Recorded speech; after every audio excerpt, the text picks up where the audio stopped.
Hello guys, this is Joana Saahirah with another video note inspired by dancers, my students from all over the world.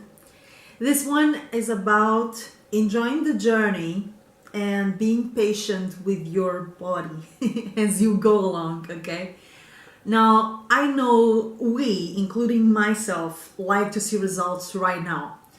Patience is not my forte, and I also love to arrive to wherever I want to go, all right? So I'm not off the hook in this impatience and this extreme focus on arriving where we want to arrive. I can understand that, I can relate with that. But one of the things Egyptian dance has taught me is that there are timings we cannot rush. Now, of course, I can do my part. You know, the more you apply yourself, the more you practice, the more you study with professional teachers, the more you research, the more you read, the more you watch good sources of Egyptian dance, the more you invest your time and your focus on the practice and learning of this dance, the faster you will go. Of course, the faster you will improve. You will never arrive, of course. Yeah, you have to be aware of that. Nobody ever arrives, I believe, you know. The more you know, the more you see you don't know. So it's kind of a never-ending journey, really. You never get to a point when you say, I know everything, I'm done. You know, I don't believe in that.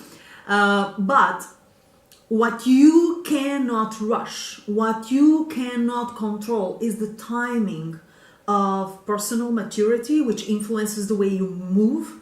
You cannot control 100% the way your body is absorbing the information that you're feeding it. So sometimes you know how to do a certain movement, but the body does not do it the way you envision it. So there is always a distance, a void between your mind and your physical body. And what I see is many dancers getting very frustrated, impatient, and extremely self-critical when the body does not obey to their minds. Okay, so this kind of speech, I know how to do it, but I cannot do it, damn it, it's very familiar.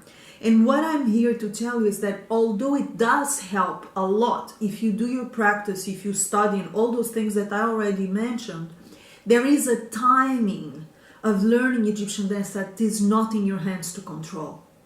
And for this one, you need to be patient. I learned to be patient with this dance, okay, somehow. A little bit, I'm better. I'm not patient at all, but I'm better, much better than I was. So this is one of the aspects of enjoying the journey, is that you give yourself the time and you give your body the time and you give the personal side of the dancer the time to absorb, to assimilate and deliver results in their own time, okay? Another aspect of enjoying the journey and not being so obsessed on the results has to do with actually taking pleasure from where you are now.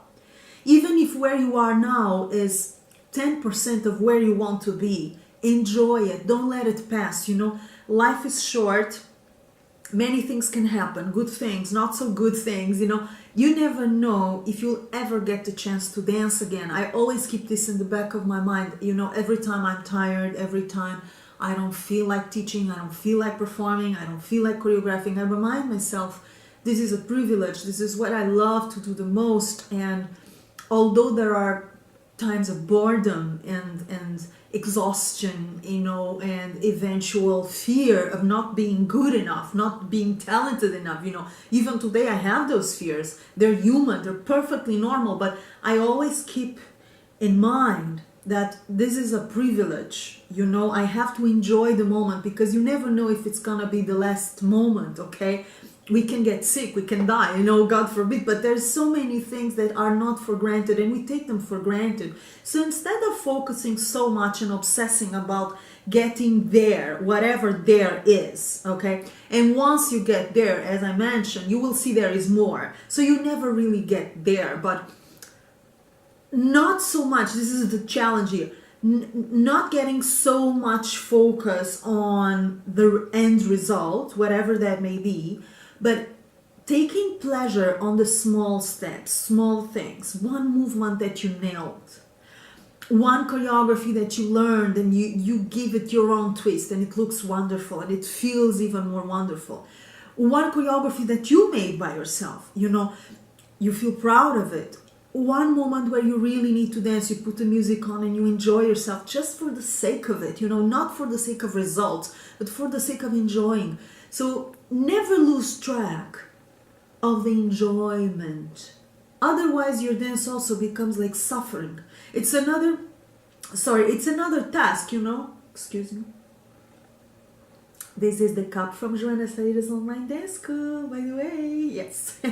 So we don't want it to become a task, a burden, an item on your to-do list. We want the dance always to be a pleasure, an experience of joy, even if there are challenges along the way. And if you do it as an art form, if you want to develop it further into an art form, be sure you will find loads of challenges. I'm not saying that it's pure joy, all roses. It's not. You will find many different challenges, but permeating those challenges, there is a layer of pleasure and enjoyment that you have to take care of very carefully. Otherwise, you'll become so obsessed with the result and so obsessed with your own idea of success or greatness that you will forget to enjoy the present moment. You will forget to enjoy the small victories.